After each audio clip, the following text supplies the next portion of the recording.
Dyan Reaveley here. We're at Creativation. We're at the last day. It's a little bit quieter first thing in the morning, so we thought we'd do some videos for you. So the first video I'm going to do is I'm just going to do a simple inked background.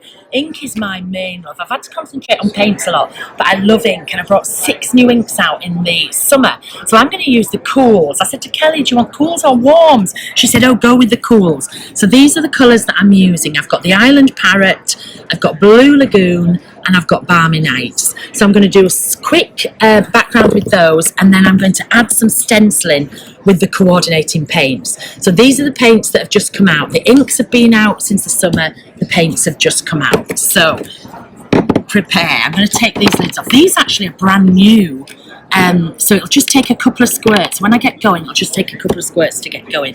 I'm in a new book here. I've torn some pages out because it's very rare that I do a double spread, because that's a lot to then decorate. I tend to do single. So this page is going to go here so I don't get the ink on here, and it's also going to double as a mop-up. Okay, I put a light mist, oh sorry Tim's, and we lock it and then we forget. Put a light mist of water over. Then I'm going to take, this is the Island Parrot, big puddle of paint. Excuse me, my voice is really croaky this morning.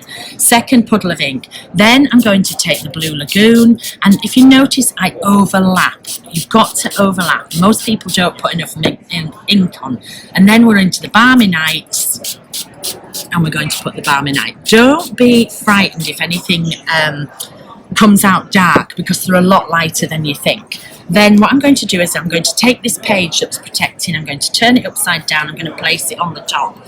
I'm going to take my kitchen roll, and this is to transfer the ink onto that second page, peel them apart, look how gorgeous that is, and then I'm just going to roll it just to get the excess off. Now if I was at home, I would take another page or another tag and mop this up, but because we're just doing a quick demo at the show, I'm just going to wipe that so I don't get it all over my hands. But can you see, this was the page I sprayed on, and this was the page where I picked it up, and you can see you get that beautiful blend. Now the other thing that I love to do is I love to do my ghosting. Ghosting is a term that it's a term I made up to use, and it's pulling some of the ink out. If you're a fan of Tim, you always see him do it by flicking. I do it by using a stencil. So I'm going to use Fancy Floor. Okay, so I'm going to take Fancy Floor, and then I'm going to take the water, and I'm going to spritz through the stencil with the water. Now, depending where you are in the world, you might need more water, you might need less water, okay? You don't really know. But if I lift it, can you see how it's reacting? Then I'm going to take this stencil that's got water on the top, I'm going to flip it over so it's water side down, and I'm going to press it onto the other page. I'm just going to press. Now I'm going to come back to this first page, and I'm just firmly going to press like so. It's a little bit humid here, so it hasn't come up instantly, but it will come out firmer. Then I'm going to lift this off, and I'm going to press here. Okay, so this was through the stencil, so that's the positive, and this is the negative. Sometimes I'll do it the other way around, it doesn't matter. When you pick this up, it will pick up some of the ink. So this stencil has got some of the ink on it, so I usually go to another page, just turn it over, press. If I have my brayer with me, I usually do that, but I've misplaced it. And then you'll get something that will start your page again. Okay, then I've just spritzed this with water, roll it round your kitchen roll to clean it. You need to clean it because my inks, other people's inks are different, but my inks are never, ever permanent. So if you leave ink on a stencil, the next time you come to use it, that ink is going to come off on all your work. Okay, so there's your basic inky background, and sometimes that's all I do. Sometimes I don't do anything else to it. But, or I could add more ink, but I'm going to use the coordinating paints here. Sometimes I use 2, sometimes I use 3. I'm going to use them with the blending tools and other stencils. So I've already got diamonds on there, so I'm not going to use diamonds. So I'm going to use, this is Martha's Matte, and I'm going to take the green, and I'm just going to squeeze a little out. Oh, I've been using the cocktails, so this is another new one where I've got to take the top off. Sorry about that. There we go. You just take that top off so that they're easy for transporting. So I'm just going to squeeze a bit out. I'm going to pick a bit up, blend it.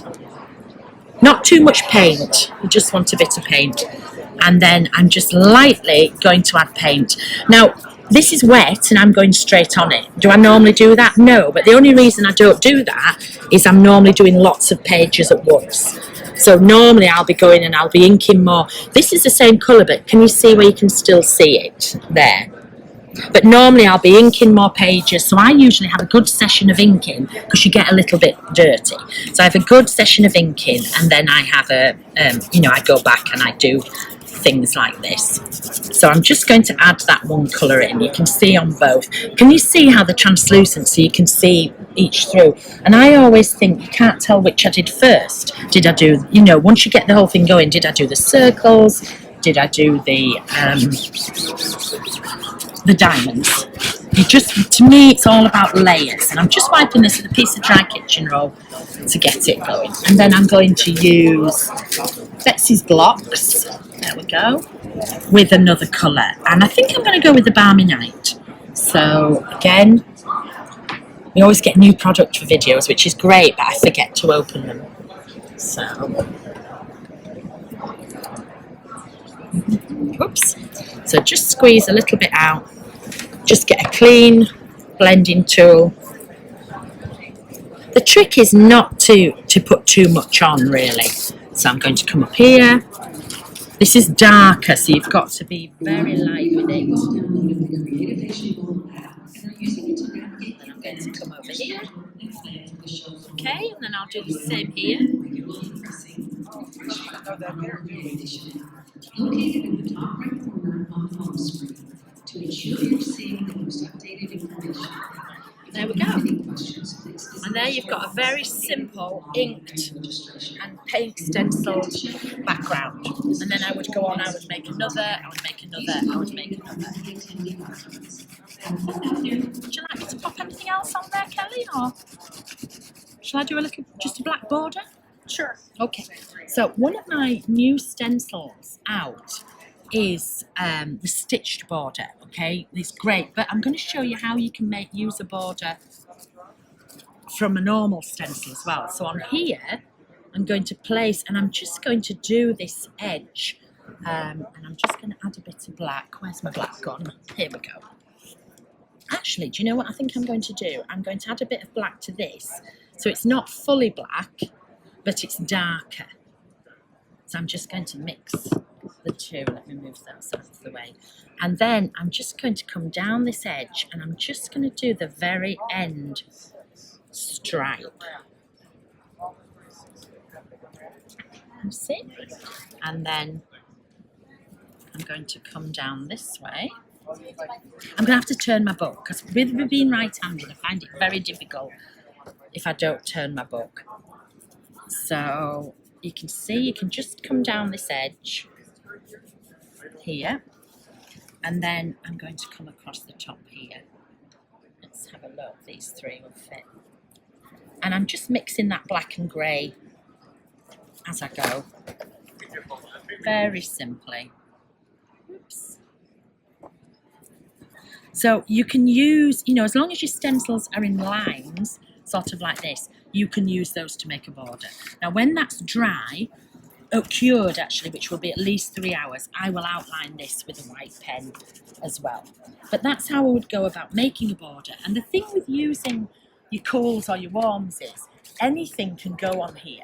I could add something in these colours and it would coordinate, or I could add something that was really bright.